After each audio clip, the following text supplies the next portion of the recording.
There's no time more important for Nigerians to know the story of Atiku than now.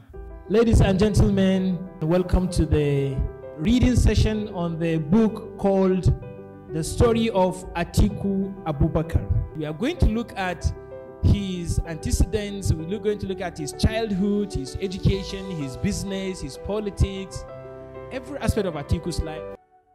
The narration of Atiku's story created vivid imagination and reality of his life, antecedents, and moral lessons, and many participants could relate to Atiku's story.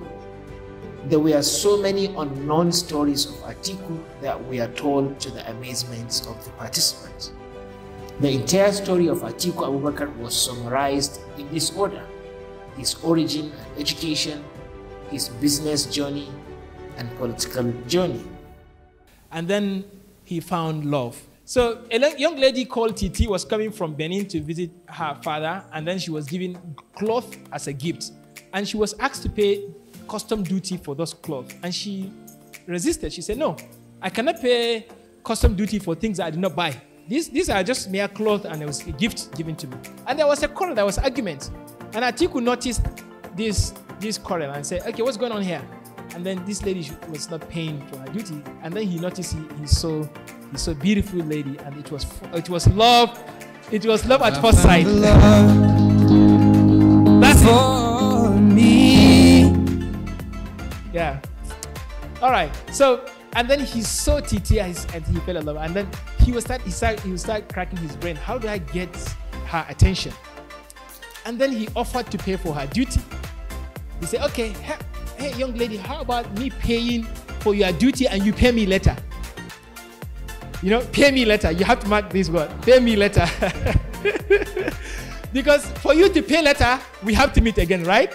So I will pay you now and you pay me later. She said, no, I don't have the money, and my mother will not give you the money. Still, I want to pay for you. And then at that time, there was no cell phones, and then she will give him her address. And soon Atiku will start going. The participants also reflected on their favorite parts of Atiku's story and their most significant lessons from it. I have learned a lot of things from this unique story. And success is not something, it's something that comes with a great difficulty. But at all times, you have to stick to the process, which is patience. Be loyal to what you are pursuing, and in that process, God will see you through. And this country, these are the kind of people this country needs. The people with loyalty, people who believe in their dreams, and people who remain on their stand and see to what they want. The first thing that struck me about the Waziri was his simplicity, his humility, and the never say die spirit. Atiku has never shied away from how he feels, his passion about this country, and that is what was reflected in this book. Atiku even learned tailoring. That one was the one that I learned today. Oh, I never knew that the man even did tailoring. At that short period of time, while he was waiting, he was following someone to learn how to sew. He also did building. He was a farmer. But in Nigeria, who believe in friendship, who believe in family, and who never give up for his own goals in life. One of the lessons learned in this book also is endurance. He had passed through a lot of things in life, but according to one statement made in this book, Tido Yodado, I think in Fulani, that endurance is success. He endured in life and he is successful in life. Atiku is the only presidential aspirant that employ labor. His Excellency Atiku Abubakar has been able to touch hearts of all of us there one way or the other. And that is the reason why he can easily ask for our hands through our votes, through our support. After reading the book, I was able to capture 4 things. 1, character. He's a man of character.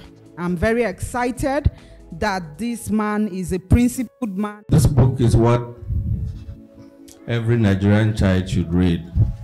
It speaks to who we are. I've read so many biographies, and reading that book just speaks to my own story in many ways. I think Atiku is just Atiku, because I don't think there is any word that could describe the essence of a man as such as an Atiku. The federal government has to bring back history. And once you bring back history, you make Atiku as a study, as a subject. Once you make him as a subject, Nigeria will know who is the man Atiku. From this session, masters of Atiku's story were created. They now have the story in their heads, and they will tell it to others. In the end, there was a quiz to test the participants' memory of Atiku's story. How Much You Know Atiku was the title of the 50 questions online quiz. The top 20 winners of the quiz were announced. A group picture was taken, and then the participants were taken to meet with His Excellency Atiku Abubakar at his residence. During the visit, the Atiku history boards were presented and illustrated. His Excellency Atiku Abubakar further narrated his own story from the history boards, ranging from his family, business, and political journeys. Cash prizes were presented to the winners at the end. Now, beyond the book, the Atiku story will breathe and fly in every state. The story of Atiku Abubakar is one of the best stories of Nigerians. The story embodied hardship, hard work, sacrifice, service, loyalty, trust, determination, patience, and discipline. The story of Atiku Abubakar is a standalone course that could be taught in academic institutions. In a time when history and its curriculum are undermined, the story of Atiku must be given life and wings to fly. Atiku is beyond a politician. His life should not be limited to his political quest. Young people could learn so many inspirations and lessons from the story of Atiku Abubakar.